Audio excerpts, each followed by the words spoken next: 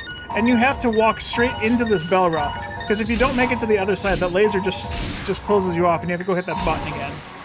I guess the strat is for you just to come in here and fight everything right away, but I don't think that's fun. Wait, Montague's fucking weapon didn't do any damage. That's hilarious.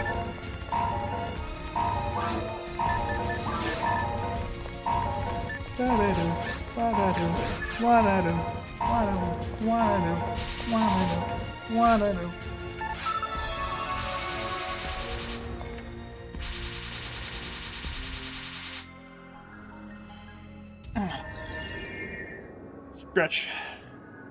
Boxes I didn't break yet. Fuck!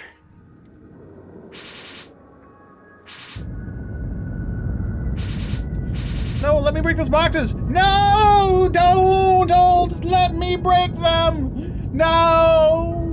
I'll never know what's in them.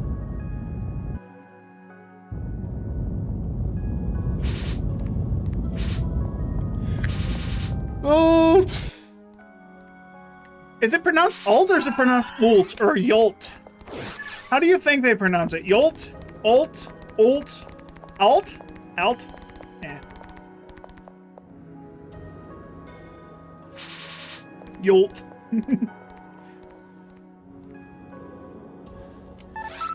Alright, I'm gonna go a different way.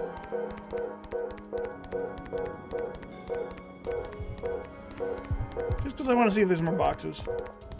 There are! Hey, it's the boxes I couldn't shoot before. There's nothing in them. Don't care. Lost interest. What are you doing, Montague? I'm looking for her over here!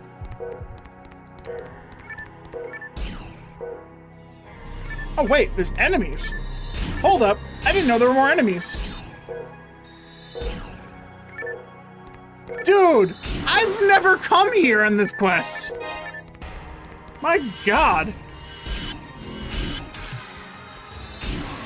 I've skipped these every single time, have I?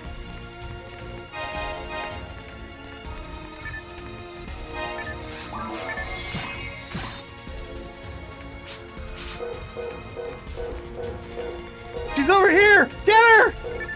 Where the fuck are you?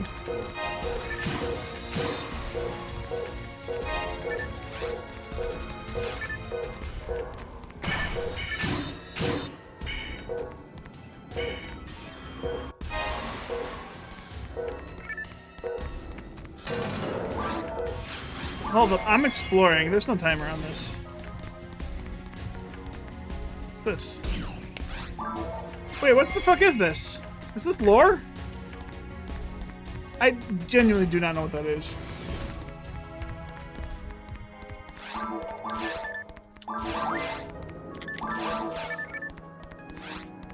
I didn't get another elf arm. I'm a little sad.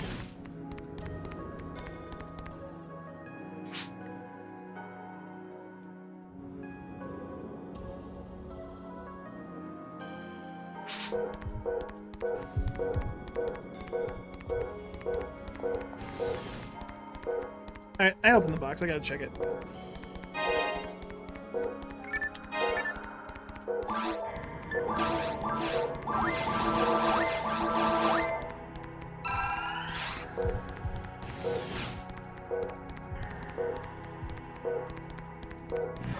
Are the Guams aren't here?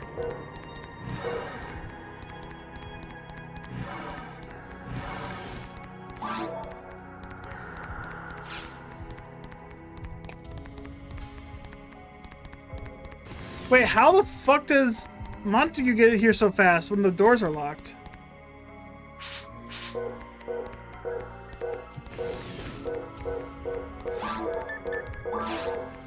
I found her! Come quick! He is not even chasing her!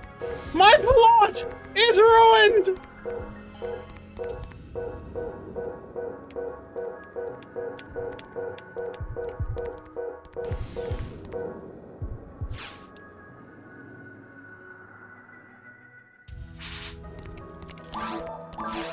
Is there more shit over where Eleanor is?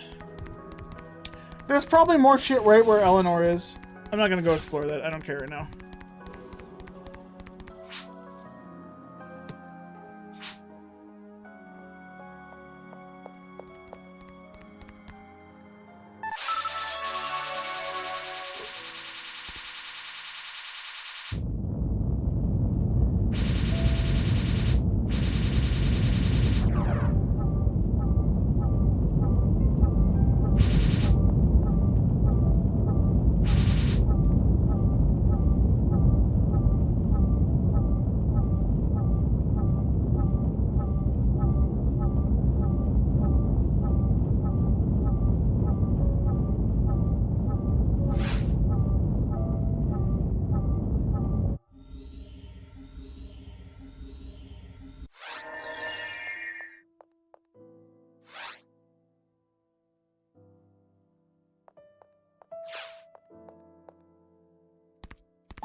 many more quests do I got? I got a couple of shitty quests to do yet.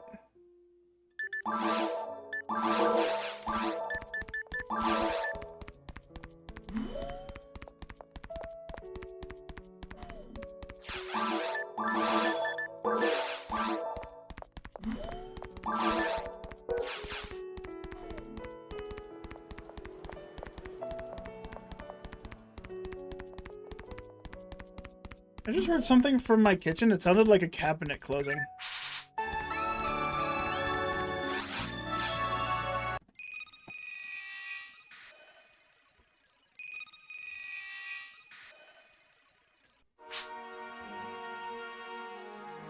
Well, considering I'm the only one in my house, that's weird. One of my cabinets just opened and closed itself.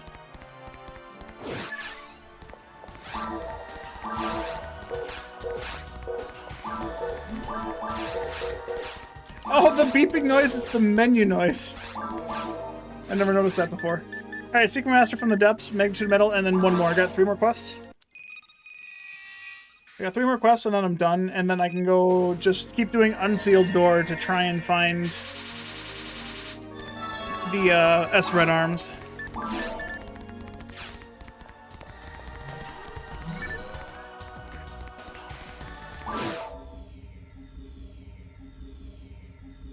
Thanks for stopping by, Trace.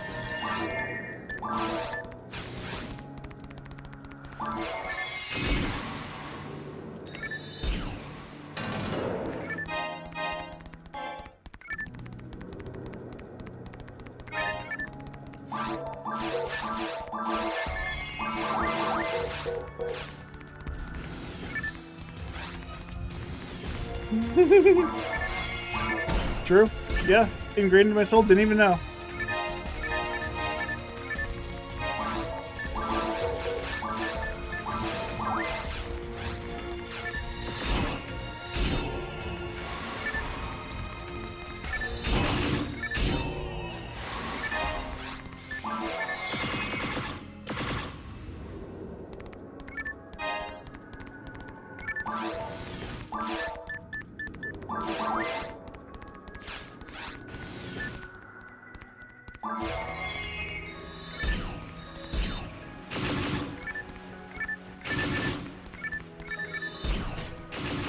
Yeah, that's totally what I was aiming at. Thank you, game.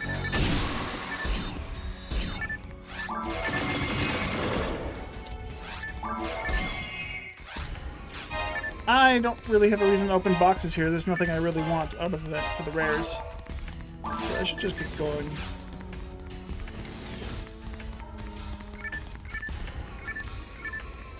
The only thing I'd really want would be another, like, shot with high percent. Like a questionable one with 90 hits. And some more percent. So I don't have to bother with the photon crystals. Or photon spheres, rather. So I don't have to go online to do it.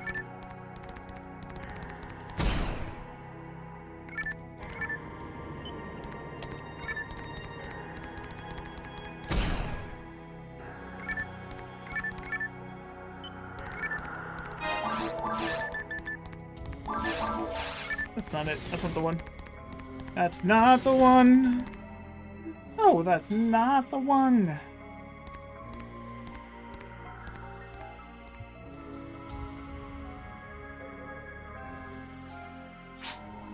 Zoke.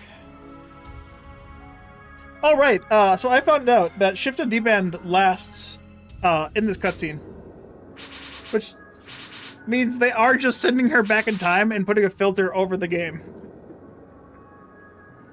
Because she has Shift and D-Band if you buff her. It's crazy.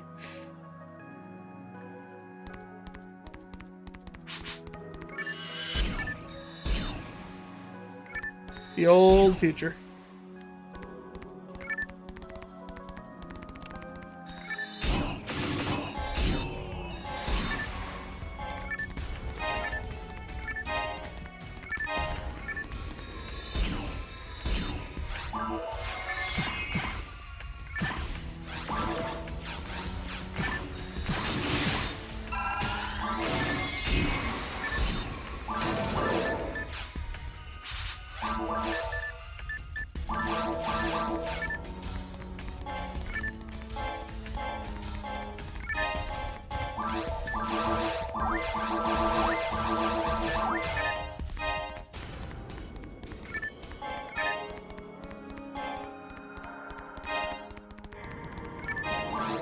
Kniff. Kniff you.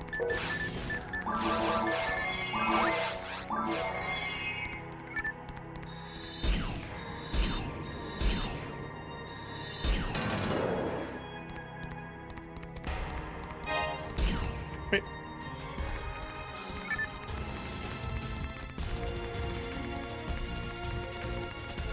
Sometimes I keep forgetting that I'm playing with a code that auto-picked up the setup for me.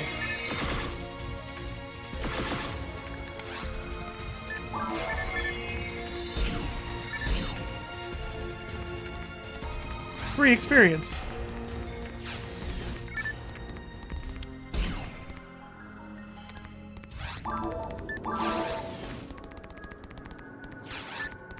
Girl, I have the stats of a character in the hard mode, in normal mode.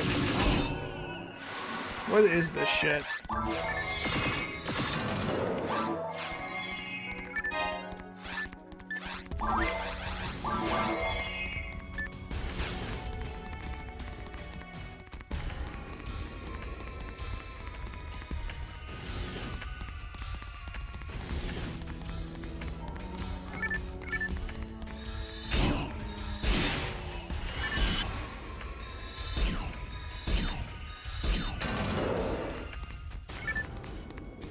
Their rare drop is a fucking HP material. Stop giving me mind mats. There's already an enemy that drops mind mats.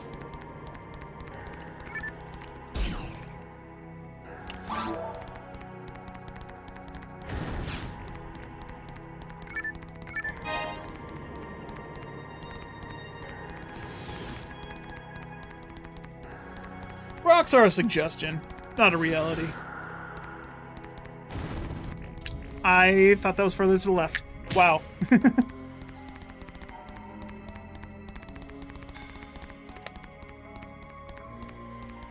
I get it from this side?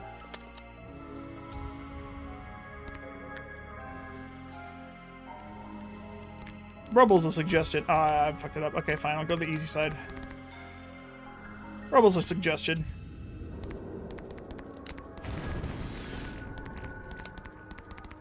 Much faster to go the other way, but if you can get through there, it's funny.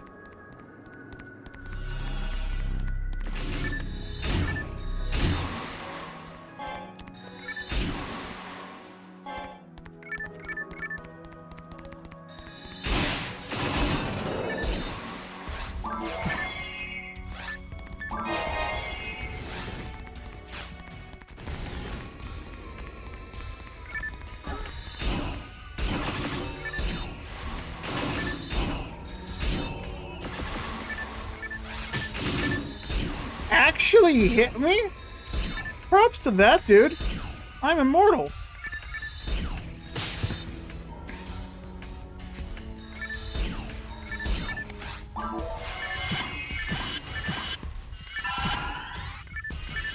I got this weapon. By golly, I'm gonna use it.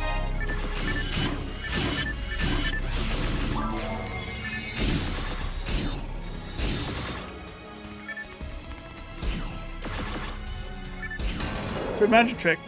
Tried to fool everyone, but just standing in place. Doesn't work.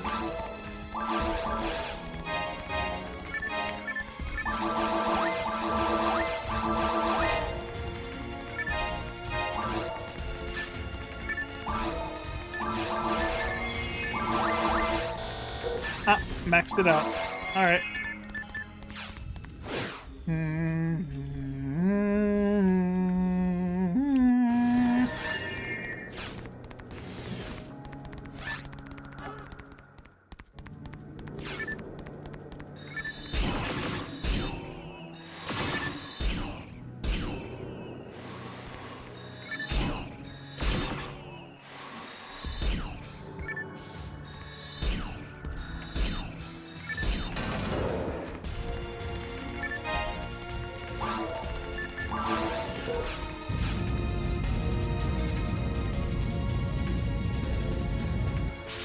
It's not an earthquake. What is it? Ah!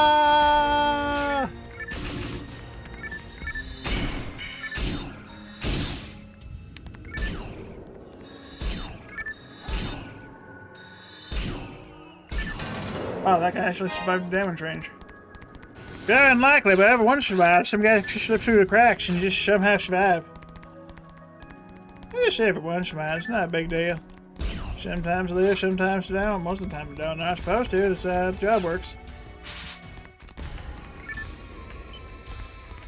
I reckon that's how they go, but it doesn't matter every time how that like that. I don't know what I just slipped into there. I'd say let me slip into something more comfortable, but I have no idea what the fuck that was.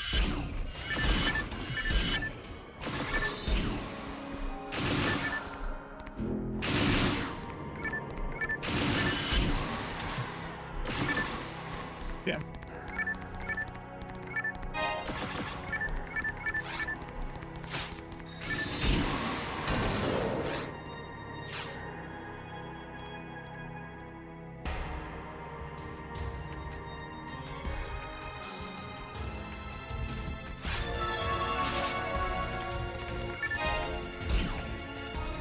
I don't know how I missed this mono render, but apparently I did.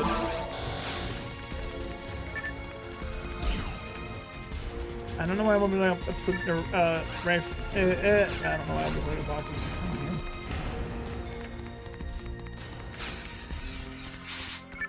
This time, it's him.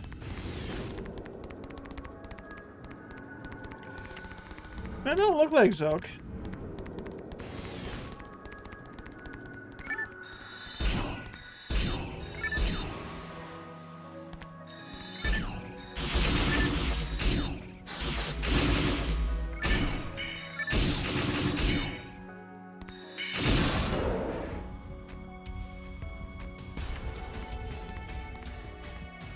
Oh my god, it's so slow to let her do that. You need to be standing right on the spot.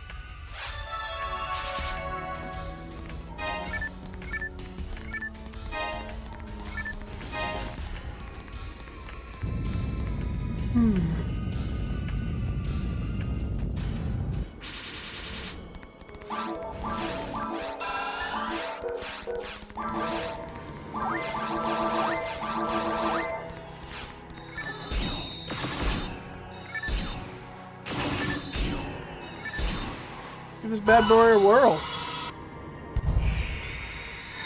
First time.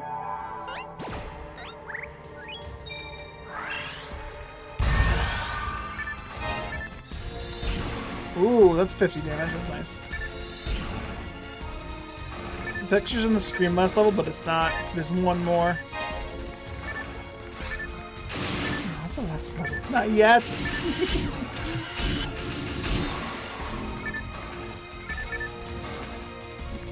Where'd he go? There you are.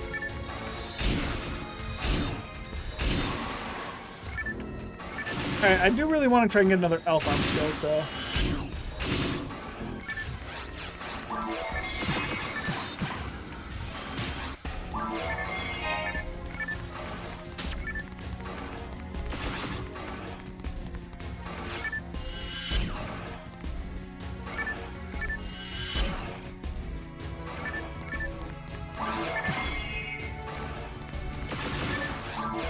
Come on, do it. Do it! Turn! Do it!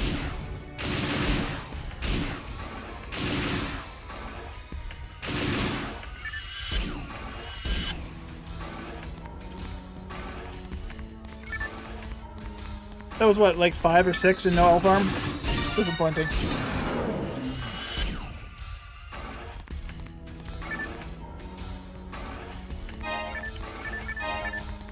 Alright.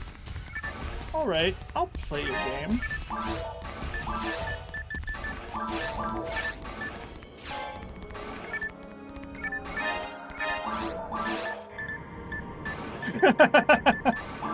Nearly identical.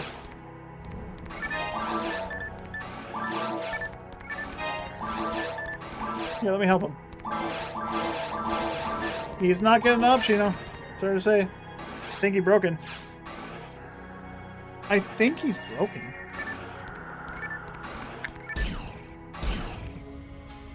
You got the green arrows and everything! Stop shooting! Oh my god.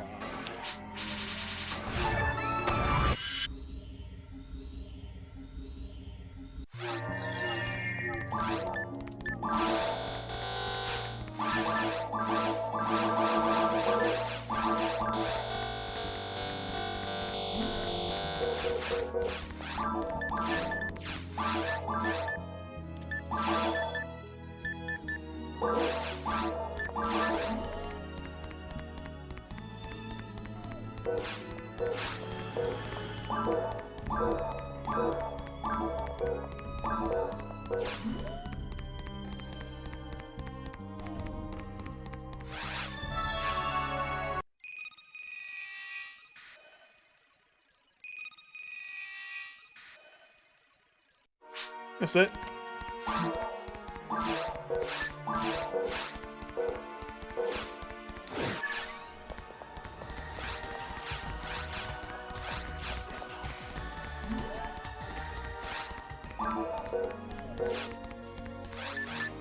Alright, 2 more quests.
Oh shit!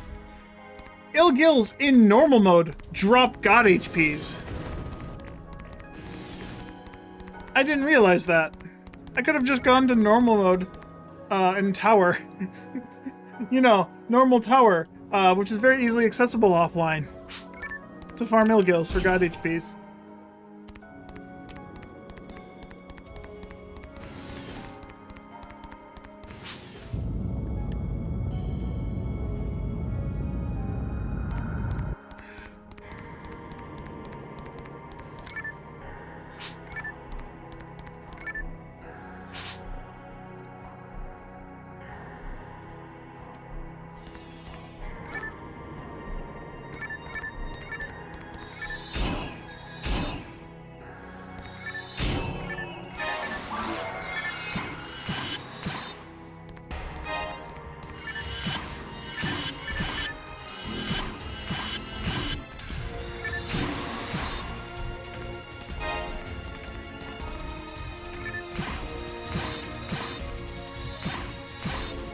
Yeah, it makes sense though. Hey, no, nice. Alright, so that's my 3rd elf arm. I don't think I need any more. 3 elf arms should be plenty for whatever I need accuracy for. If I need to find more. If. If is good.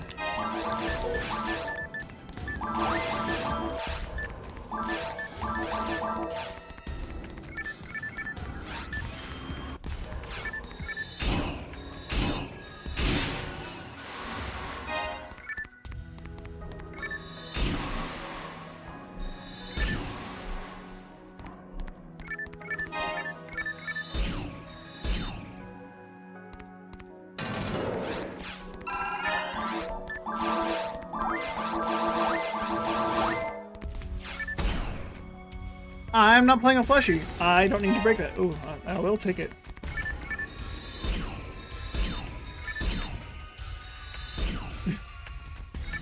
You know, realistically, even the only difference between me playing RTR and me playing non-RTR Ranger is the fact that I've been broken since the forest, rather than from the ruins. Because I could basically be this powerful early game, although I'd have, what, 2, 3 night power plus pluses rather than this? I'd have 4 night powers. So that would be plus 20 attack power, so I'd have substantially less attack power, but I would have a shot that wouldn't have this much. But I would have my mag fed, not nearly this far. Also wouldn't be this level. Sorry. Reflex.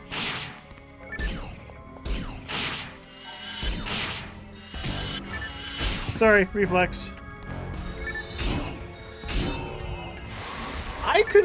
Okay, I've never actually tried this, but I wanted to see what would happen if you like kill everything in the room before her. If she just continues to attack you, because she can also attack enemies. That would have been a great time to test that, see what happens.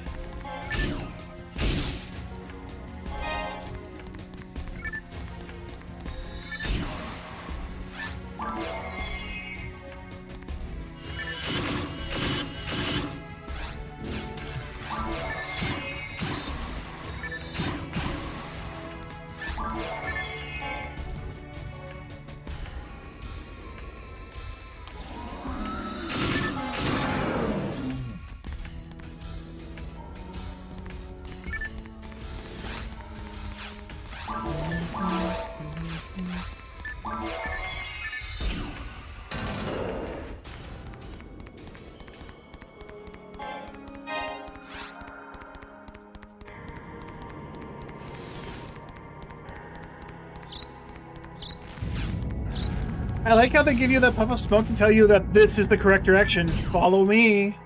And then they don't do it here. And they also, if you go the other way, it's just a healing ring, and that other area down is just a dead end as well. Like, what were those things even here for?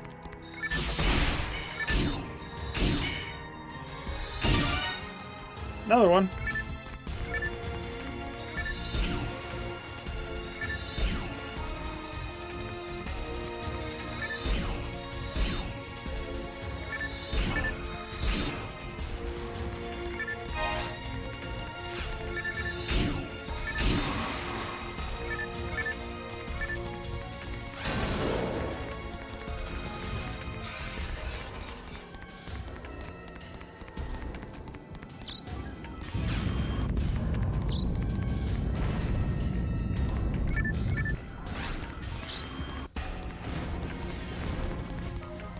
And you can get through that one. I don't understand why. That one's just like ever so slightly off of the side of the wall. Whereas in the normal clear, there's one that's like touching the wall, and you can't get through it without stopping. It's very strange.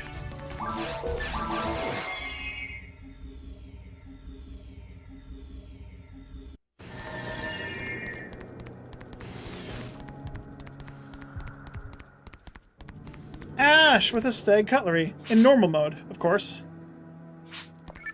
At level 28. That's not cheating at all. Also, his doesn't cleave, so he's playing with the game. He's playing the wrong patch of the game. No, Ash, stay away. They're dangerous.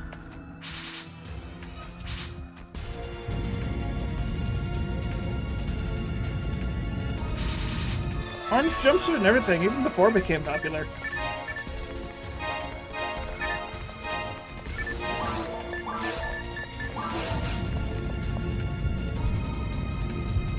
Why did they make you so many fucking... so many stops where you just lose control of your character? It doesn't make any sense to me. This is PSO Plus, you get East and West over. Yeah, I am aware. I am very much aware. I just don't want to go there. I'm a little bit towered out, if you didn't know. I spent the last couple months going through tower to get a flame garment on my main Ramar. Trying to level up to 200, but you know, getting tired out halfway through.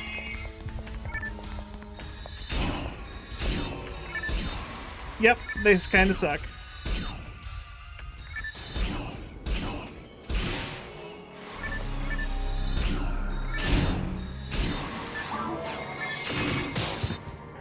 That actually knocked me down. Wow, I'm honestly surprised. TP man, I can't wait to use it. Oh.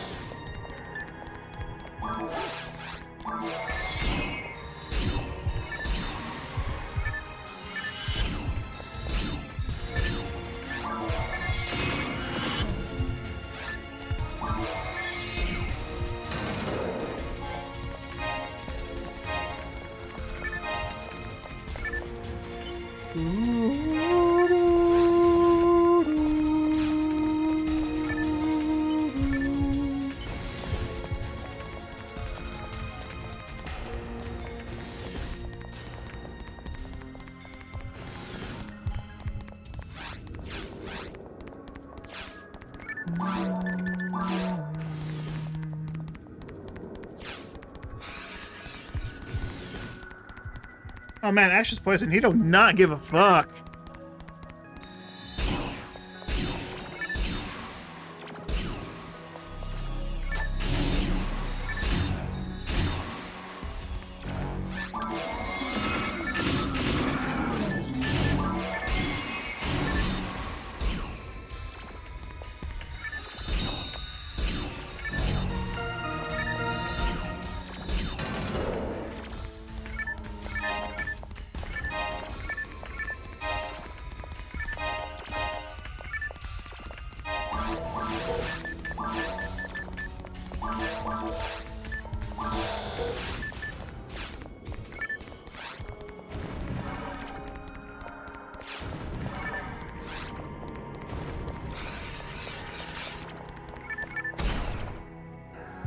The main character.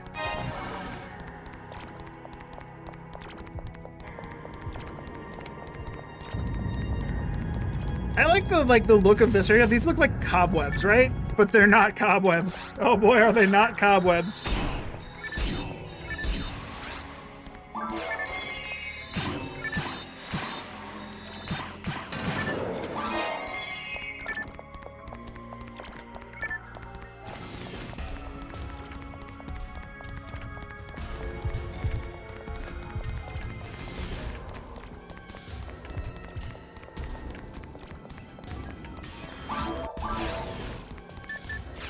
Alright, episode 2, you get, Delbiters give a hunter field, Del Lilies give a ranger field, and Ilgils give a force field. But you can already find them in normal mode. Why would you ever need them in hard mode? They're a hard mode, they're a normal mode drop. Why would you ever put a fucking... Okay, return to Ragol, okay. Sure, put the normal mode drops in hard mode. That's something PSO would do.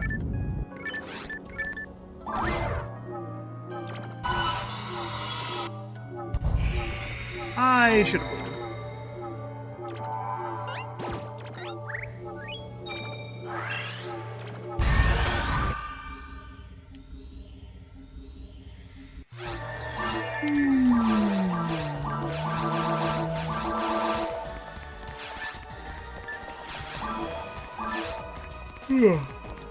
I'm getting there. 21 more levels, and I can use that mag cell. That's the wrong ruins.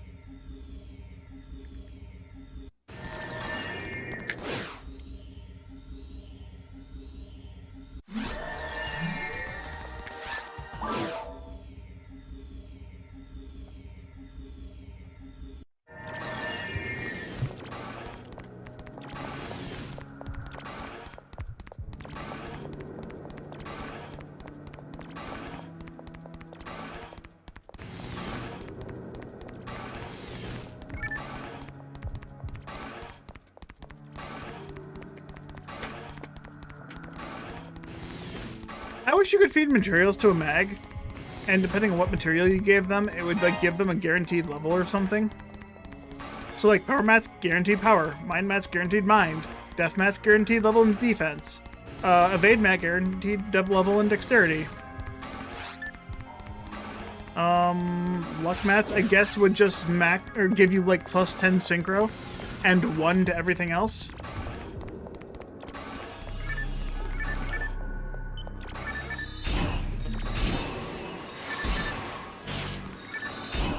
I'm glad Ash didn't die, because he's about to fucking perish, dude. My god. I wanted to see how long it would take him to heal up, but apparently it's taken, he doesn't know he's poisoned. Does Ash know? Honestly, I'd rather him be paralyzed at this point. Is there a healing ring in here, or a healing trap in here by chance?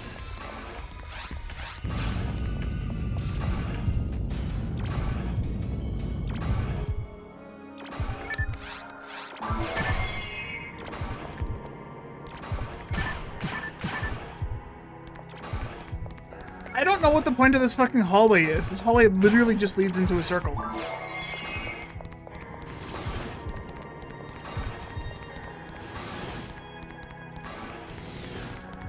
It just leads into itself.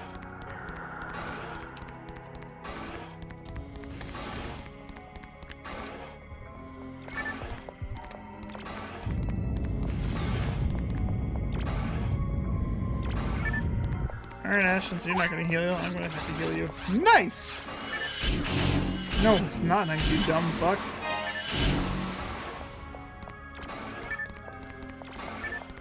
And that's why I healed him.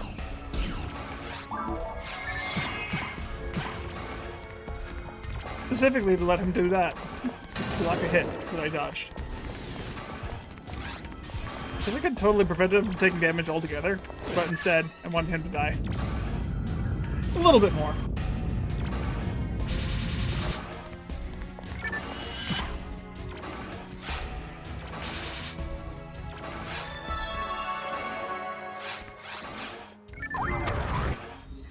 Ugh.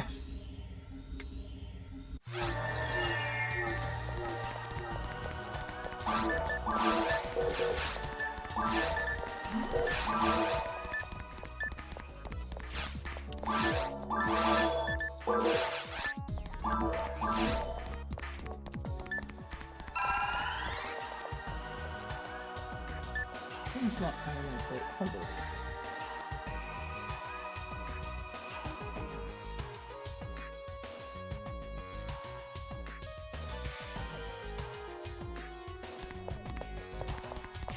Right, I have shit to D-bend, don't I? I was like wondering like why I was getting 101 attack power from 17 POW, or 37 POW.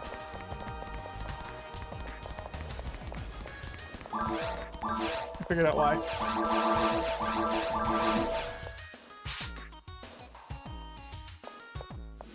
The rumors they're so familiar, you forget the maps are not randomly generally PSO. Yeah. So fun fact, you can actually soft lock this mission. Right as you touch the console where it turns off, it'll give you a little text box saying, "Hey, the console turned off." And then if you take a telepipe before the next screen or the next prompt pops up saying the shaking has stopped, you soft lock the game because the game's trying to load that prompt the whole time, and you're stuck in Pioneer 2, and it doesn't have that prompt. It's kind of funny. Also, I didn't realize this quest was available if I hadn't done all the quests before.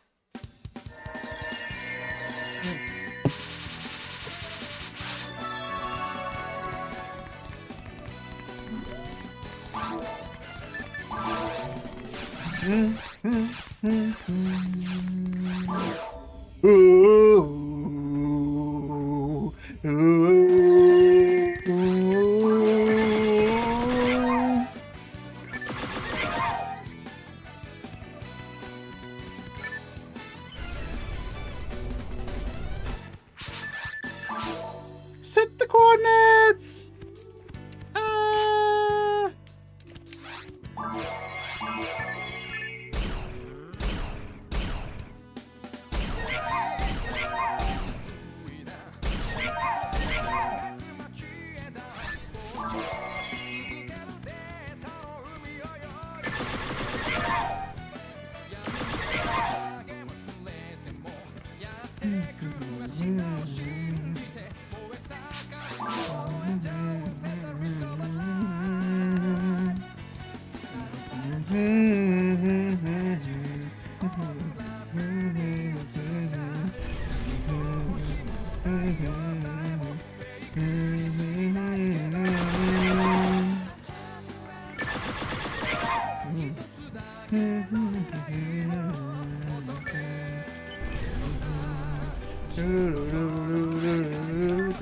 Burning ranges. Burning ranges.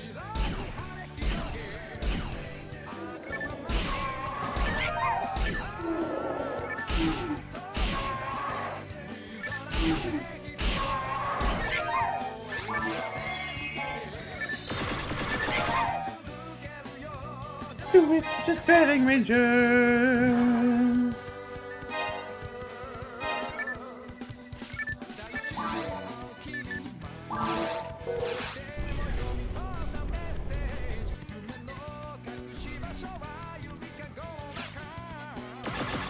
Oopsie.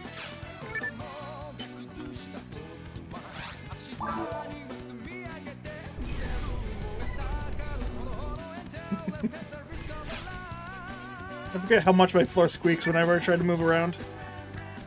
I don't know if the mic can pick it up. I don't think it can, but I can hear it.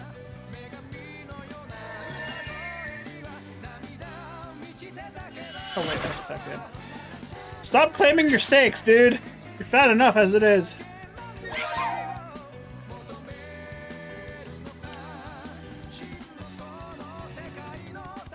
Burning ranges. I did a stupid gimmick once before where anytime the game said Burning Rangers, I'd cast Foe with my Romar. I was playing with another person at the time. That guy died. Repeatedly. Because I kept doing it. Worth it.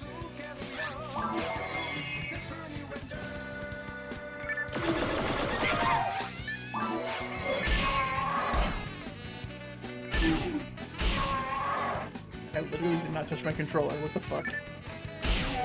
I pushed A twice and then didn't touch my controller and just buffered those inputs? I didn't know that was possible.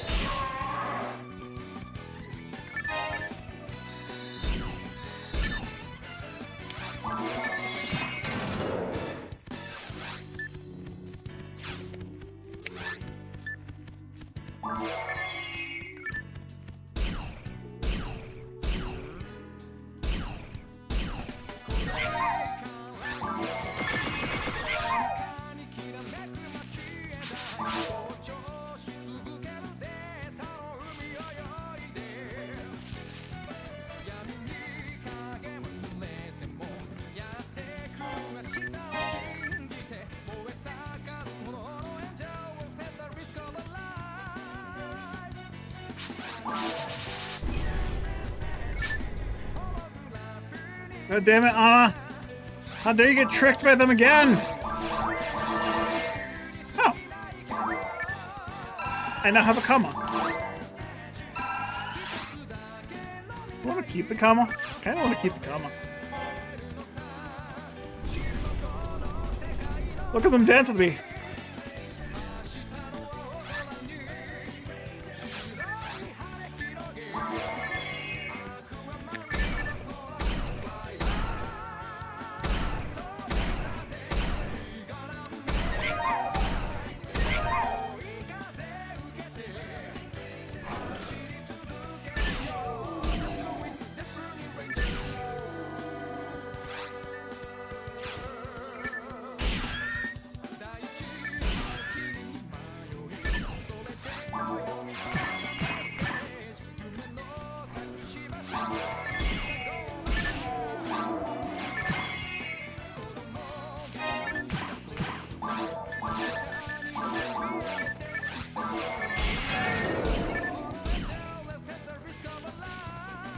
Can't use magic, but I can definitely set traps, which are also going to cause fire damage. Good job, Sega. Plot.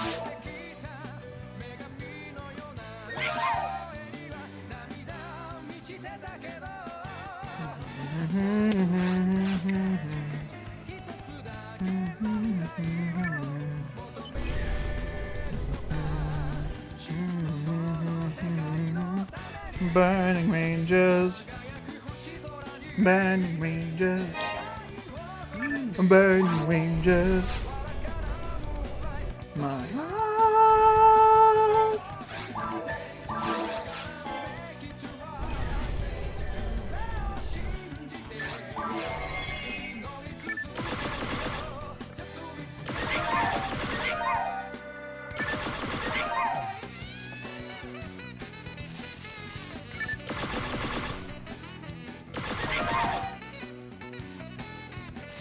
Right, I actually need to trigger these guys. I don't understand why they, like, put the trigger there. Are they expecting someone to go in melee range to turn the fire off? Like, seriously.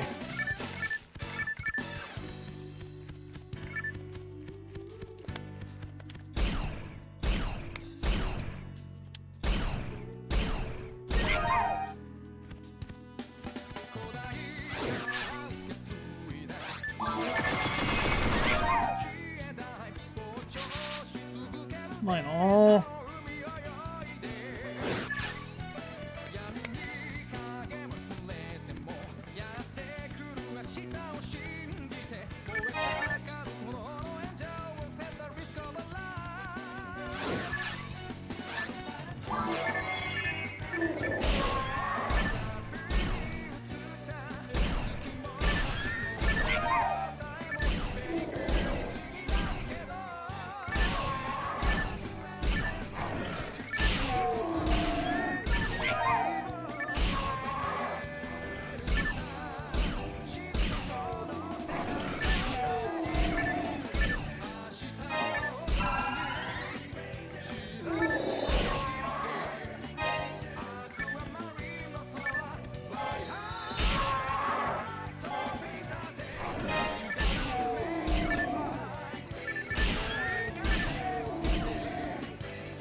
So much shit.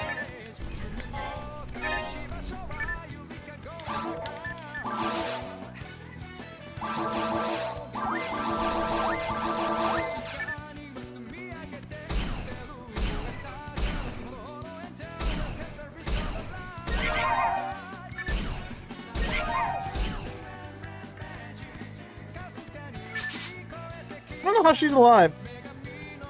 You see her 3 times. She dies in the other quest.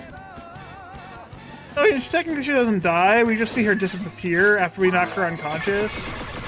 That is to assume that she died, is right?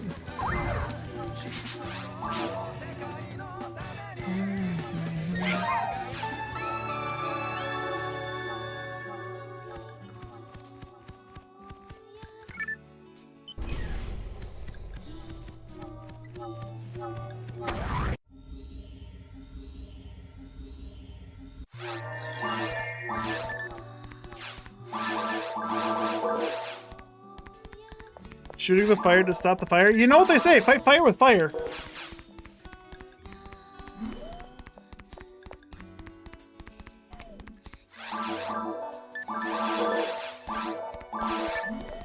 What's this guy say?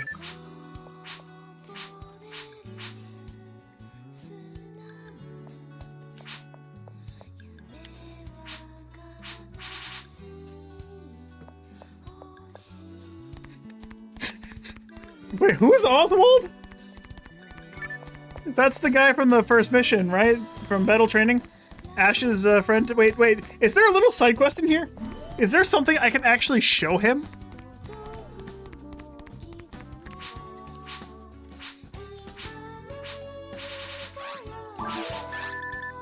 Okay, I don't understand. The last 3 times I've done this quest, it wouldn't let me do this section of the quest. And I have no idea why. Like, just straight up doesn't let me accept the quest sometimes, and I don't understand it. Is it if I take damage from a fire or something? Did I use magic and disable the second quest? What the fuck happens? I'm so confused. I almost put the teleport directly on this guy. Nice.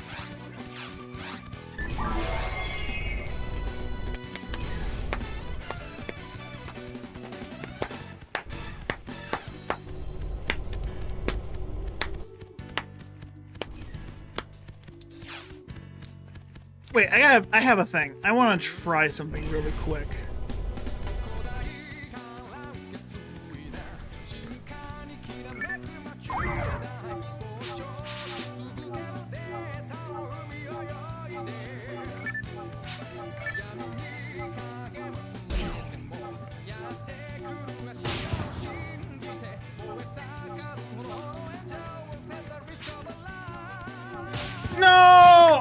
to try and take the teleporter before he died! Because I think that would be funny! I think he still dies. If I were to take the teleporter the frame he becomes in my party, I think the monkeys still land on him fast enough for him not to be savable. And that makes me sad.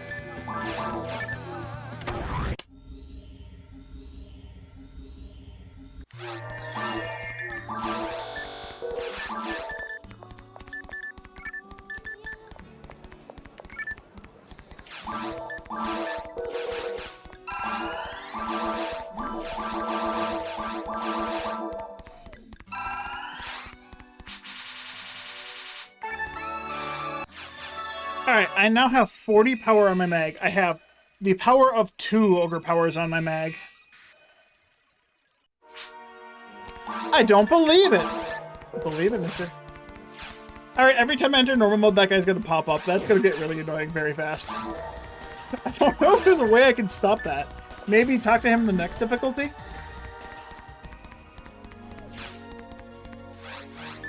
Alright, so I've done everything except the hardest quest in the game. Alright, there's a reason I saved this one. This one's very difficult.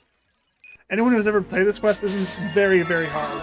Like, I'm not allowed to use my guns or anything. That's why it's so hard. It won't let me actively attack things.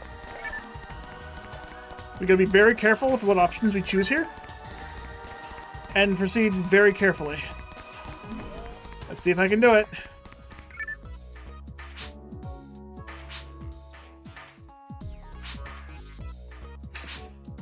Ooh, I don't like this RNG.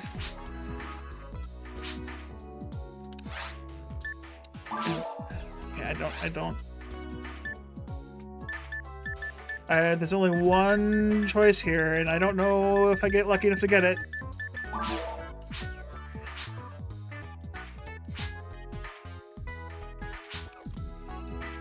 Whew!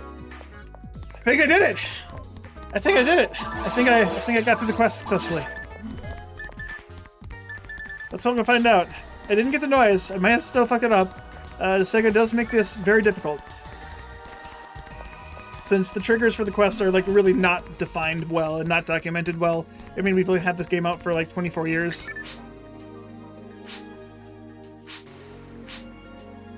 Tell him no more shopping. It looks like I got it. It looks like I got a good RNG. I didn't even have to fight him without a weapon. Let's see if it actually follows through.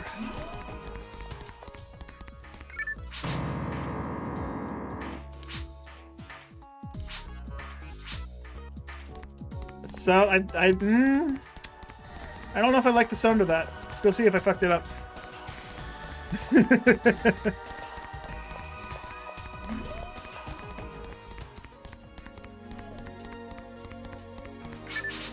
I did it! Woo! Hardest quest in the game, done. Alright, the secret to that quest is you hold down and mash text. I don't believe it! Undiscovered monsters also exist in the ancient ruins? He doesn't believe it. Believe it, or not. Alright, I finished all the quests up. I think I did a pretty good day of just doing nothing. I got a lot of effort. I put a lot of effort into doing nothing today. So I'm going to run into this quest quick. I'm going to look at a couple boxes, and then I'm going to peace out for the day.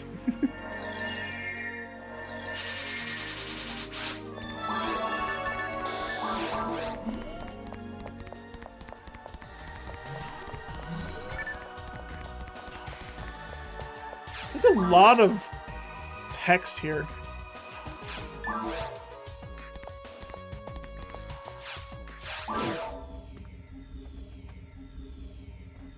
Alright, by the way, I'm strong enough to have already killed hard mode. If I had just played the game normally, I would have been in hard mode already.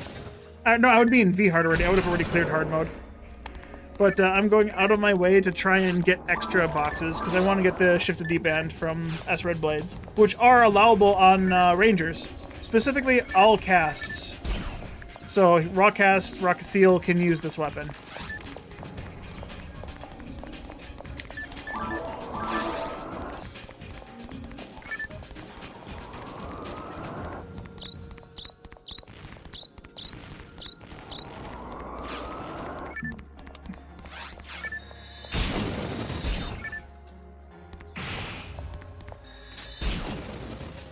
And the reason I'm going into Unsealed Door to look for these boxes is because if I do find it, I can just go turn it into into a weapon right away. Because Dr. Montague is in this quest, and it allows me to do that. So it's a 1 in 512 chance. And I'm looking for S-Red Blades.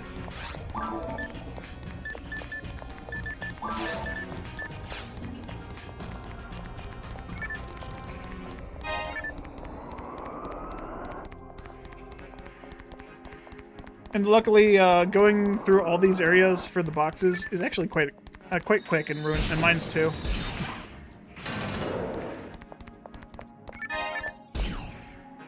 It also gives me HP mats, so I probably will have the ability to survive very hard, very easily once I get there.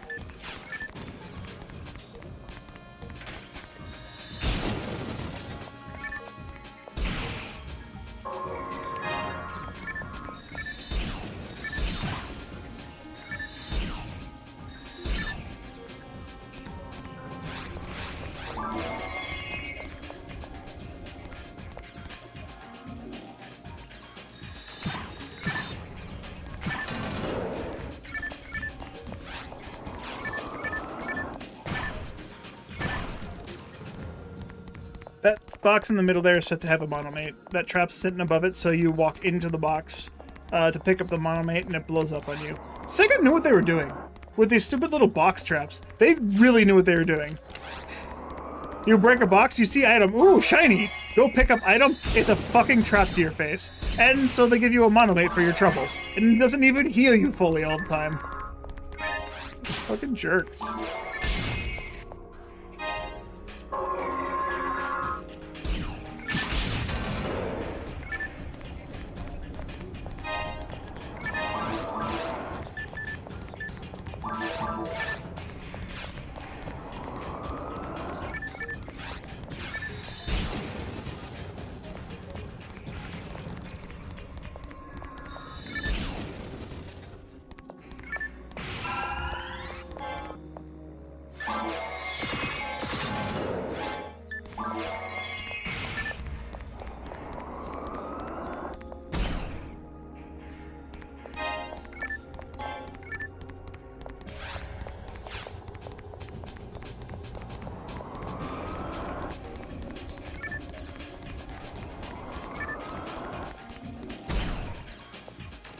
I honestly thought there were more boxes in here.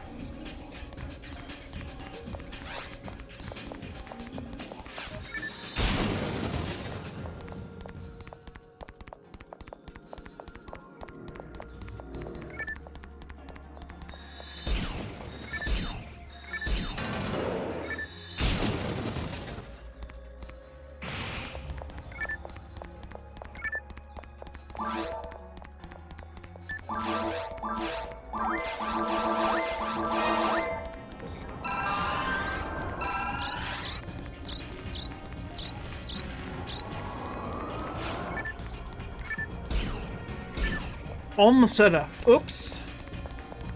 I don't understand why that can happen sometimes. Like, you have so many rolls to roll certain things, and it's just like, oops, Almaceta. Like, how does that even happen?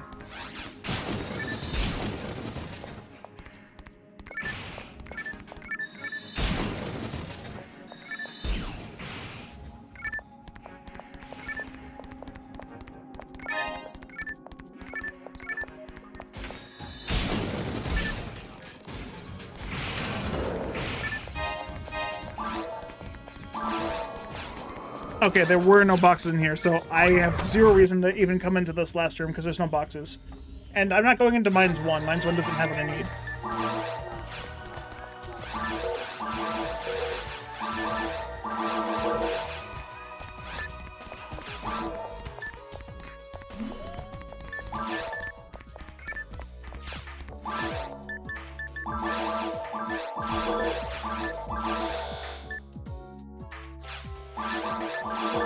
Alright, thing. Yeah, so that doesn't take long to go through all those boxes. I can hopefully get the 1 in 500, not in too much time. But I'll start here.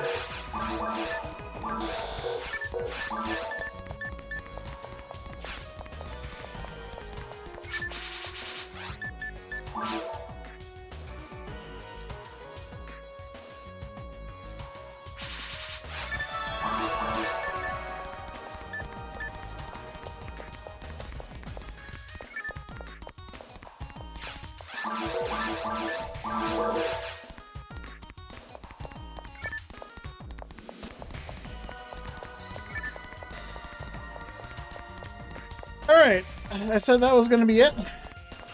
Actually, now that I've done this, do I need to finish the quest to... Hold on, I gotta see something.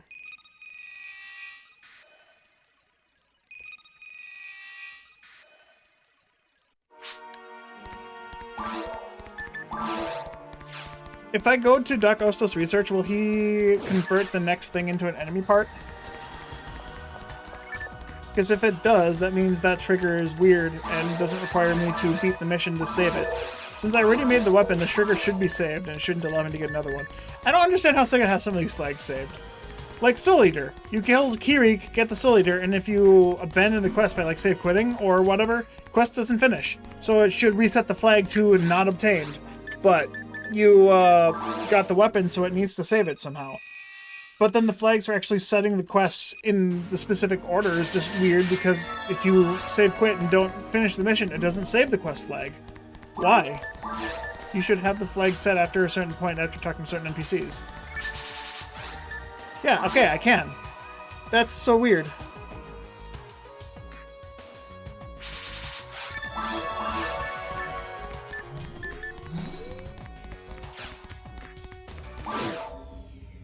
Anyway, I'm coming in here to finish this off.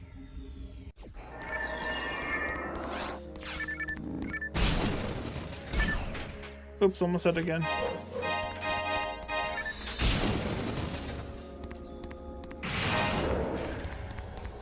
Get these boxes. The ones to the right here, I don't believe can spawn anything rare, so I'm not going to go for them.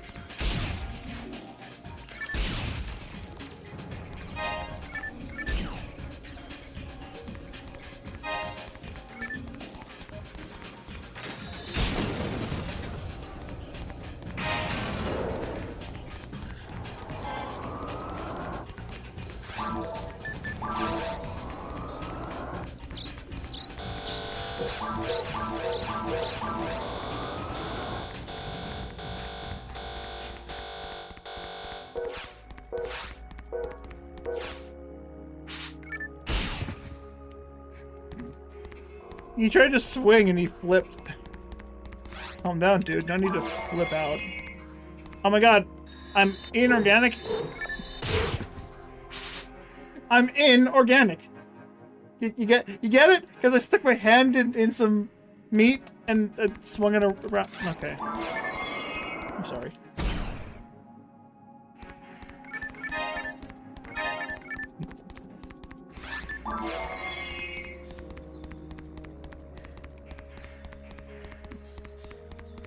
I have none. Your walls cannot define me.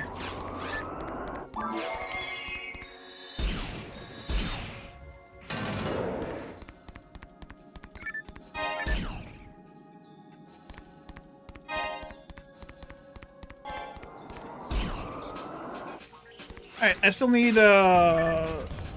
need her knack. I have the knack.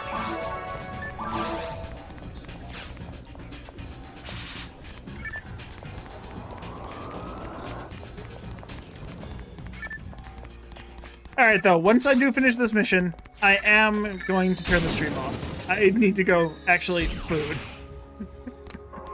I know I got up late, and I wanted to play the game in like no brain. And I feel like I accomplished that today. I got the complaining of my shit right off the bat, and it felt good to not have to talk about it all stream. It was nice. Tomorrow, just as a reminder, will be probably a little later in the afternoon. Hopefully not as late as today, because then I won't be able to play with Ragol and other people as much. but I do have to take my vehicle in to get a checkup. Or a tune-up. Tune-up, checkup, same thing, right? Potato, tomato.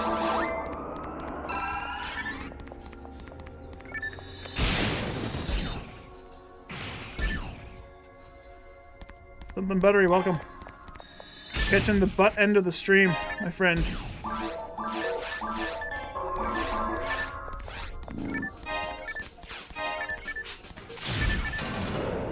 Yeah. Sorry. I hate to inform you of this.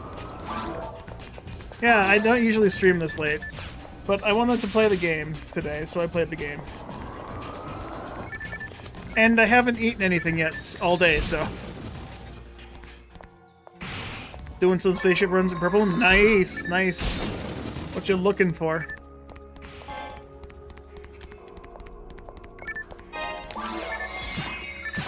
Over 148, you've been over in the 140s for over a year? Dude, if you're going only through spaceship, probably. Especially if you, like, don't finish the boss. That area gives so little experience compared to what you could be getting. Alright, are there more boxes in here without Sue? Nope, same amount. Okay. Whatever Grand Sorcerer Bronze drop. Alright, let me... If you don't even know... what difficulty are you? Are you on, like, I'm assuming Ultimate, but just to confirm?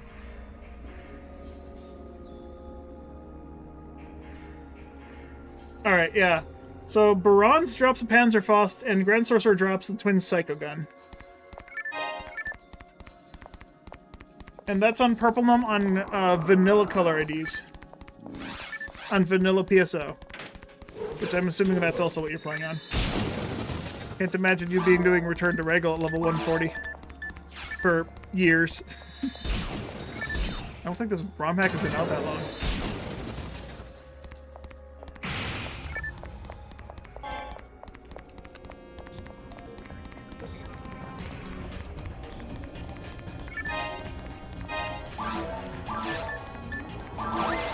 Yeah, no, I don't blame you.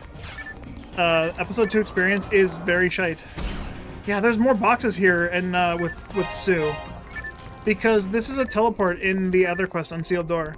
Alright, so if I want the boxes, to maximize the boxes, I come to this quest. Because this quest is only mines 2. And, I just get more boxes, nice.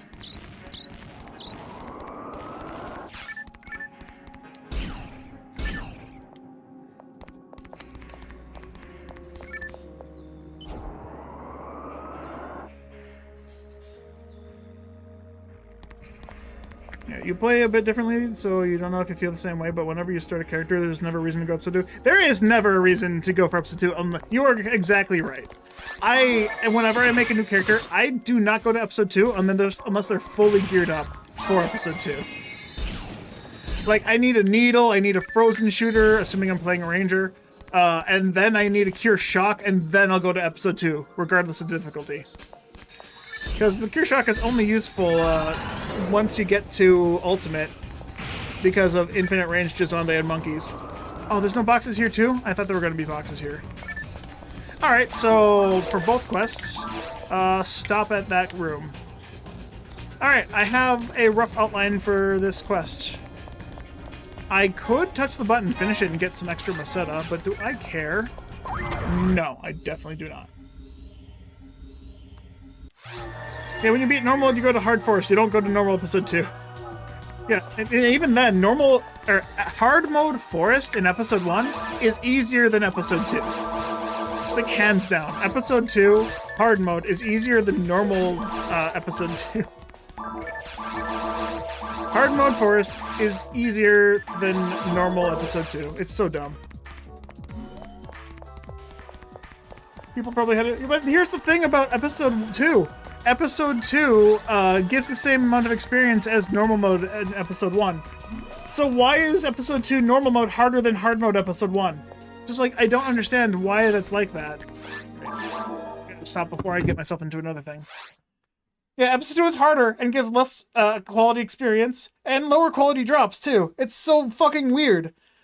Yeah, episode 2 normal mode still gives the same experience growth as normal mode episode 1. There's zero reason to play episode 2 unless you want a weapon from episode 2.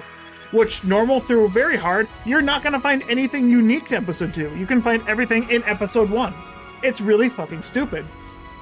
Like, I don't think there's a single unique drop to episode 2 in normal through V hard that I care about. Light Relief, Attribute Wall, Fatsia, Gay Bulge, Dragon Slayer, Justy's Final Impact, Meteor Smash, Sting Tip, Custom Barrier, Custom Frame, Ice Staff, Dragon, Yamato, Plantain Leaves, Guilty Lights. Yeah, there's nothing unique. There is nothing unique in episode 2. Twin Cycle Guns, I think, is the only episode 2 drop that's exclusive to episode 2 and regardless of difficulty. And the Twin Cycle Gun is a shit weapon.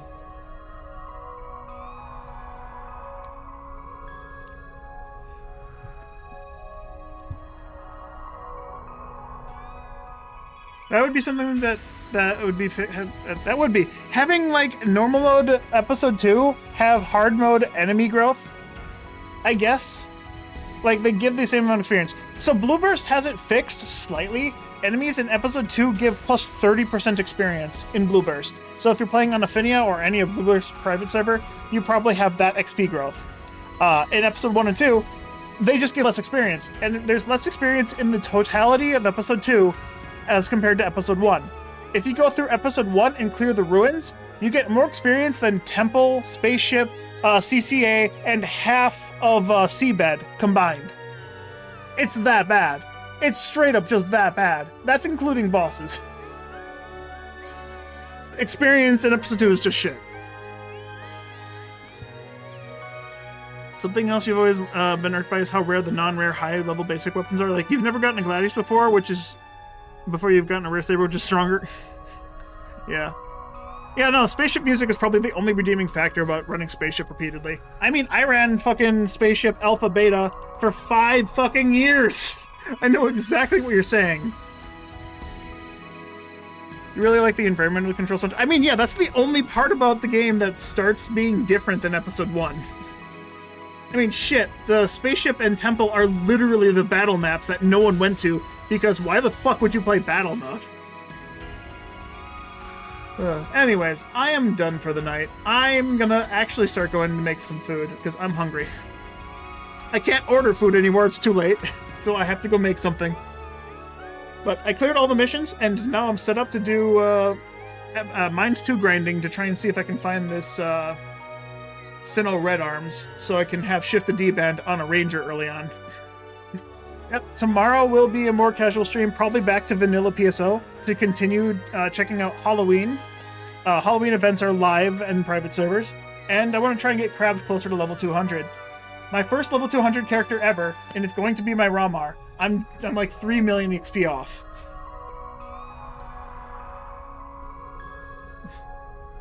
Oh, it's your birthday? Congratulations, Buttery. Happy birthday. You're 26? You got this game in 2006. Man, that's almost 20 years ago. Hey, I got this game, or rather, I borrowed the Dreamcast version of this game when it came out. I borrowed version 1 from my cousins, and then we gave it back after a week. And then 2 years later, we got the Gamecube version of the game. I've been playing that ever since. I've been playing this game on Gamecube for like 22 years. How do you think I feel?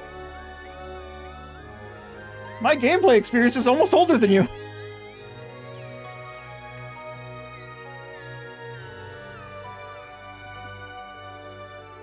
Best friend is best friend like his PSO. I wish I could say same. Unfortunately, my best friend that played PSO with me growing up, I haven't talked to him in like 5, 6, 7... Wait, no, when was the last time? 2016 is when he came to visit, and then after that he got arrested for vehicular manslaughter. Yeah, that was like 5, 6 years ago. 7 years ago. That's basic math. 14 minus 7. 7 years ago.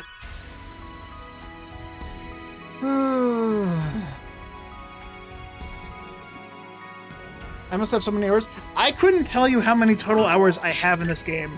Like, my gameplay... would have maxed out multiple characters. I mean, shit, I only have 41 hours on this character. I have 16 hours on her. These characters are already done with the game, effectively. They have cleared ultimate difficulty. This character has just started, and I made this guy to make bags. He's gonna be the next character I play, but I'm gonna remake him so he's not a Redria, I guess. I don't know. Color ID doesn't matter here, but I'd rather have them be something else. Also, this was just a gimmick. I wanted there to be a world on my shoulders. I made the stupid pun saying, I feel like there's a world on the top of shoulders. It was worth it. Don't judge me. But yeah, I've probably maxed out the timer on crabs at least 1.5 times. The only reason it's not like visible is because I had a memory card corruption and my timer went away. If you can clear everything before level 100, then after that I need to pure grind. Yeah, basically. I can clear the vanilla game before level 100. So having the ability to cleave and kill things in Ruin's ultimate in one hit with a hunter with no difficulty is definitely just experience grinding. I mean, they give you to do the XP grind. You know your friend when you play co-op because you make it so memory card slot is in slot A because you do purist only in your section ID runs. Fair enough.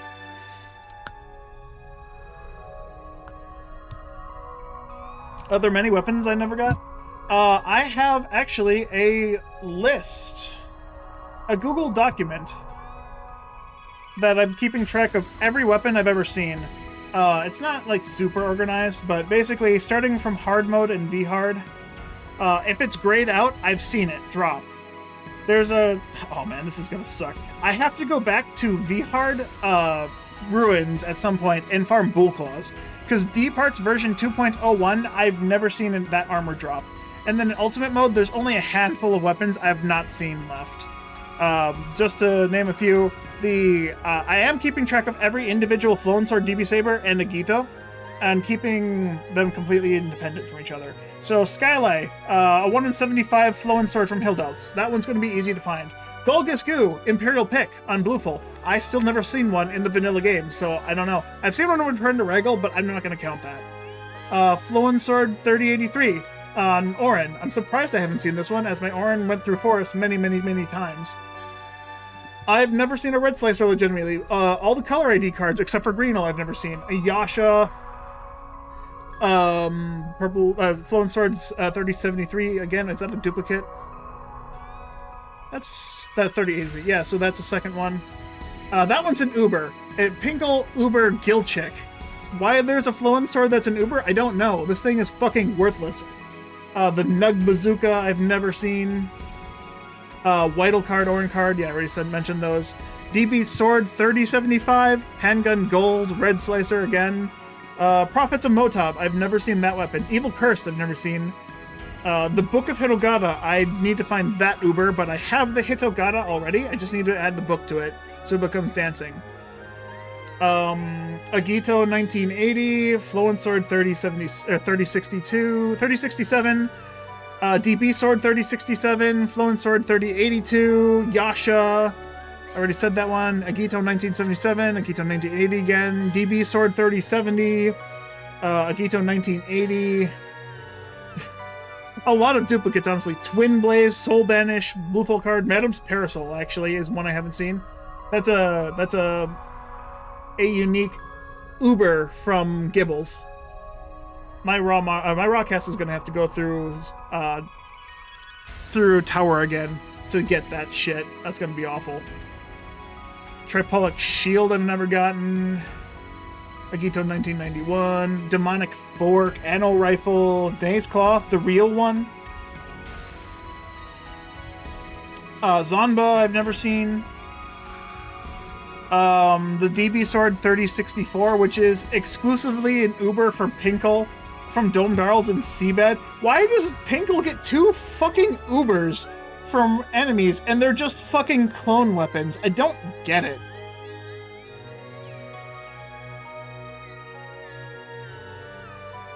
Do you ever have a paranoid feeling the game is bugged and will never drop a certain weapon, or is that you just... No, that's completely valid. Like, you've been farming for something. I farmed for a Greenel card for over 5 years.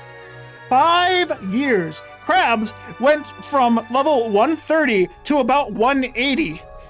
Offline spaceship. Without killing the gold dragon, offline spaceship for 5 years. I got fucking 50 levels on that shit. Of course I felt like it was never going to drop. That shit's cursed. You'll never bother with F11 when you do tower runs for Heaven's Punisher. Usually just leave the last Miracle. I'm not sure if F11 works better for experience. Hey, that's up to you, man. I don't judge you. Use a counter because honestly it makes it more engaging. That's far. That's far. That's perfectly fine. I don't.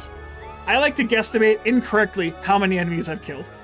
I mean, that being said, you've seen me play Return to Ragol. There's a 1 in 32 drop, specifically on the Hunter, the Hunural, that I tried to get. I played for almost 2 weeks. I more than quintupled the actual drop rate. You have fought 422 Mary Curl since you started counting. Oh, jeez. Yeah? That'll do it. What is your Mary Curl drop? Heaven's Punisher. Yeah, you're almost there. You're almost there. 1 in 1200, 603. Unless you're playing on shit hack improved drop rates. In which case, it's like a 1 in 9,000. 25% better.